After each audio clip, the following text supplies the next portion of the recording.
What is the first thing that comes to mind when someone brings up this show, Euphoria? Is it the gross fetishization of teenagers slowly destroying themselves in high school? Or is it the depraved sodomite degeneracy applauded as entertainment? Personally, I believe it is all of these things, conjoined into one grotesque, mesmerizing abomination that is slowly desensitizing and subverting the younger generation. But I'm getting ahead of myself. For some reason, I felt inclined to see what this new season was about and why it had such bad ratings. However, besides the horrible depravity within the episode, I noticed something deeper behind all the satire and subversive writing, something hidden that the creators left as a dog whistle for themselves, as you will soon see. The episode begins following Rue Bennett, the lesbian tomboy protagonist of the series, while she drives in the Mexican desert to try and cross the border into the US. However, when she ultimately fails at getting her car over the border wall, she is forced to leave it behind and traverses the wilderness of Texas until she reaches a small family farm. This family, who is soon to be revealed as Christian,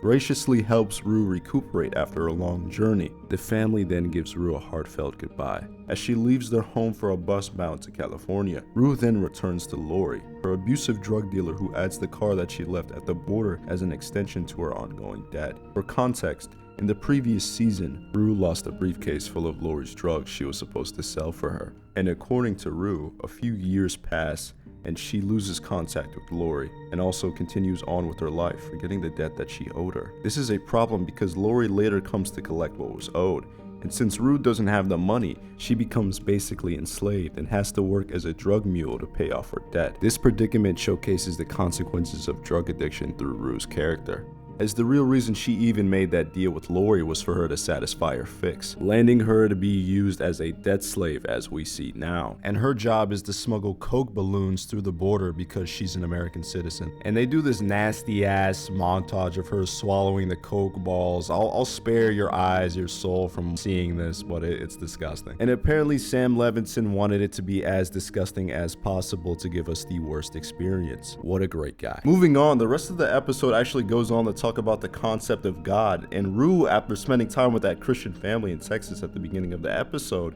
starts to question if religion is what she has been missing from her life. And honestly, I think she might be on the right track, because after watching this episode, it was so morbidly disgusting that not only does she need God, but actually I need God after watching this. But to continue her character arc, she talks to a couple of her friends about religion, one of them being Lexi, who's this obvious ironic character that the writers use to make fun of the audience of the show, which I doubt any of them realize because they have no self-awareness. Oh, well, maybe that's the answer. Christianity? I just feel like if I grew up religious, maybe my life would be better. Well, I'm not gonna be friends with a Christian. Why? 'Cause they're judgmental.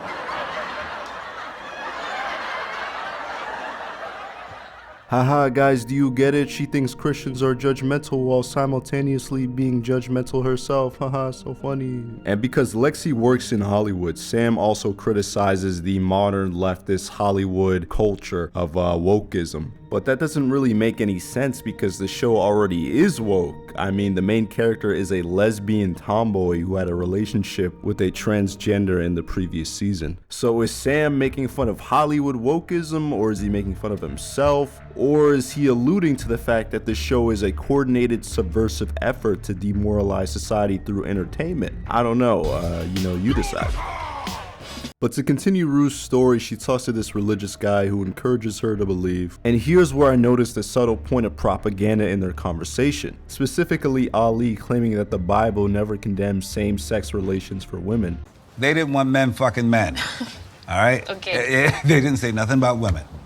This is interesting because if we were only talking about the Old Testament, he would be correct. However, the New Testament considers it a sin and condemns it. Furthermore, the fact that Ali only speaks of the Old Testament in this conversation signaled to me that there are traces of Brazilian influence in the writing. Well, that and the fact that the entire episode is depraved slop. Nevertheless, Ali convinces Rue to have faith, and she even starts listening to an audio Bible while driving Uber. However, when she is tasked to drop off some drugs for her employers at a mansion in the Hollywood Hills, she not only is tempted back into her sin of lesbianism, but but indirectly kills a stripper because the drugs she delivered to her were laced with fentanyl. She is shortly reprimanded by the Afro dude and Marshawn Lynch because of this, and confronted by the stripper's boss, Alamo, who, after she confesses her belief in God to him, Alamo decides to put her fate to the test by having her play a game where he shoots an apple off of her head, and if she survives, Alamo will let her go.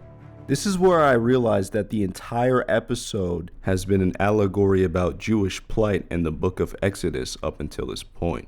As an example, when Rue confronts Alamo, she is seen wearing clothes resembling the robes of Moses, which makes sense after meeting with the family in the beginning, who graciously helps her recuperate and even gives her a card with the 10 Commandments on it, just as Moses received the 10 Commandments on Mount Sinai. The card also includes their address, 613 Jerusalem Road, which is a reference to the biblical holy city, as well as the 613 commandments given to Moses by God found in the Torah, known as the mitzvot.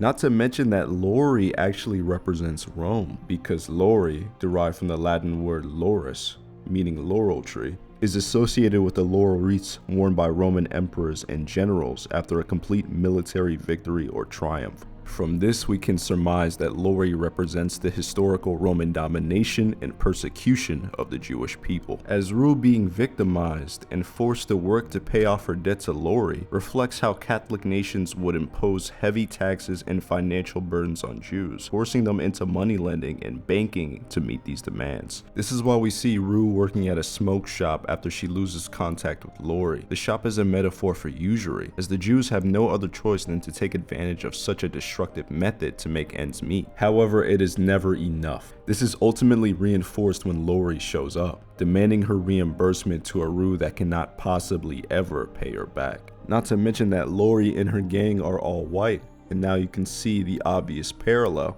This is why the Christian family seen at the beginning of the episode is portrayed in such a good light, even though they are white.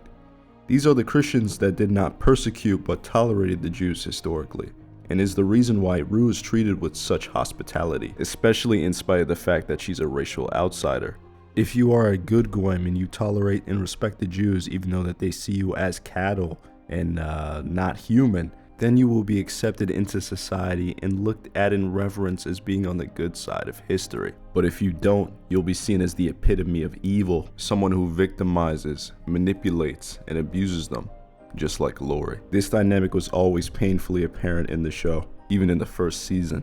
The conflict between Nate and Fesco mirrors the good white man versus the evil white man, the tolerant ally versus the abusive villain. Fesco almost beats Nate to death as well. The symbolic punishment for the white man who refuses to change his identity to be accepted. So when Rue makes her journey to Alamo, she is used as a vessel of wrath, just like Moses, sending a plague to a white woman, just as the plague of progressivism has turned white women against white America, and themselves by proxy.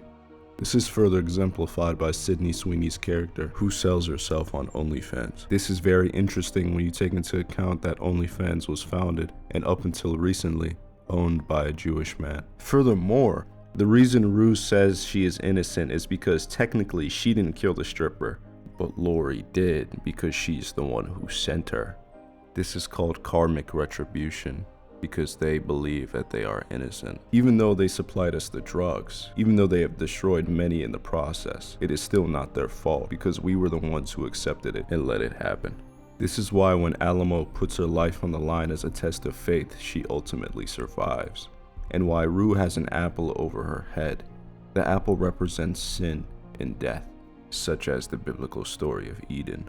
Moreover, they believe that when they stand before God, they will be found innocent because their transgressions are only as effective as the victim's acceptance and toleration to them. Thankfully, that is not how God operates. Because even though the drug addict may die at his own hands, the drug dealer is still a murderer and will be held accountable for their crimes. And if not in this life, then surely the next one. Hallelujah.